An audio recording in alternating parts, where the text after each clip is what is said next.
粒鈴。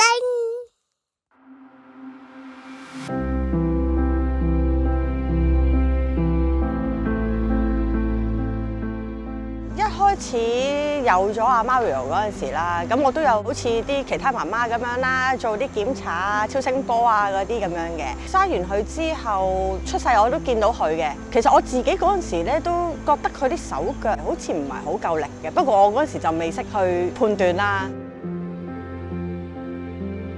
醫生檢查嗰陣時咧，同我講翻 Mario 個髖關節嗰度有啲發育不良，仲發現到啲手仔啊、腳仔啊啲肌肉比較冇乜張力，開始要做一寸治療啦。咁就要開始帶啲支架去承托佢，等佢發育得好啲嘅。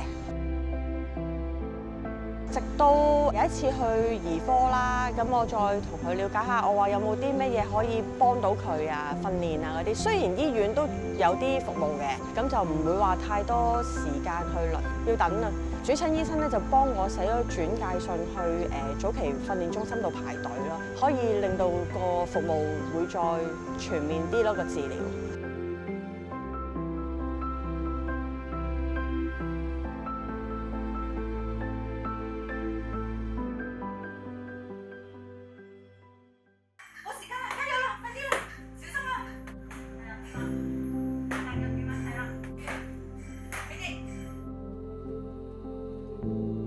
初初嚟到中心咧，其實我覺得好開心嘅。初你完全唔知可以點樣幫佢啦，究竟要做啲咩訓練啊？佢缺乏咗啲咩啊？入到去咁啊，後尾就會有社工啊，有治療師、有導師幫佢檢查完、評估完之後，我哋會再同佢加操下啦。好，咁咧就手嗰度就要係留意翻佢鬆咗。亦都會同我講，翻到屋企要點樣去幫佢啦。可能要行多幾步路，啲姿勢要點樣擺去輔助佢咯。Mario 咧由2歲幾開始咧入嚟我哋早期教育及訓練中心接受訓練，當時咧佢行都行得唔係咁好，仲好容易跌親添。由坐轉企嘅動作咧都要我哋成人協助先至可以做得到，加上佢有斜頸症，咁咧佢頸咧就會傾向左邊。喺佢未夠3歲嘅時候咧就要接受手術，手術之後咧加上配合訓練，情況慢慢開始有改善。不過由於佢身體機能嘅限制，佢需要咧做多好多次練習先可以做到我哋普通人容易做到嘅事。Mario 係一個好特別嘅個案嚟嘅，因為經過檢查之後咧，發現阿仔基因有異常啦。全球嘅案例亦都好少，只係幾宗嘅啫，少到咧而家暫時未有直接嘅治療咧可以幫到阿仔啊。而面對最大嘅困難係啲咩咧？就係佢嘅軟組織會慢慢咁樣變硬，關節活動嘅幅度咧亦都會減少，尤其是喺腳腕嗰方面啊。所以咧每一日我哋需要做好多嘅拉筋嘅活動，去保持咧身體肢體嘅柔軟度，減少組織咧緊縮嘅情況。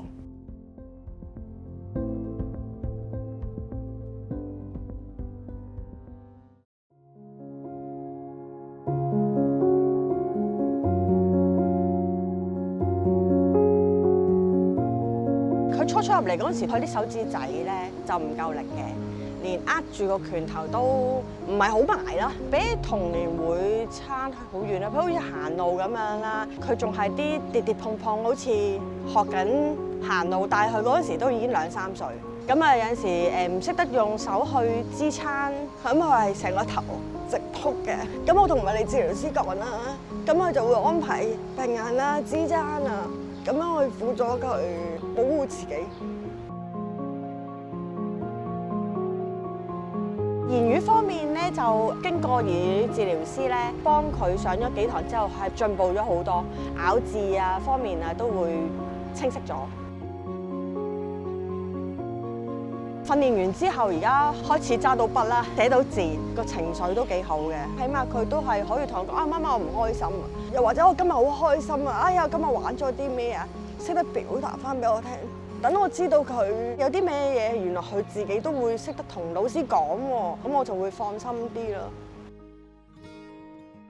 其實 Mario 咧都俾到好多驚喜我哋嘅。有一段嘅時間咧 ，Mario 學咗好耐都未做到雙腳跳呢個動作啊。突然有一日上堂咧，佢就好開心咁樣同姑娘講咧：哦，我做到啦，同埋即場示範俾我哋睇添。另外有一次小組咧跑步嘅訓練啊，姑娘咧就同 Mario 講：你可以咧用慢跑去代替嘅。跟住 Mario 咧就喺姑娘面前咧跑咗一個圈添啊！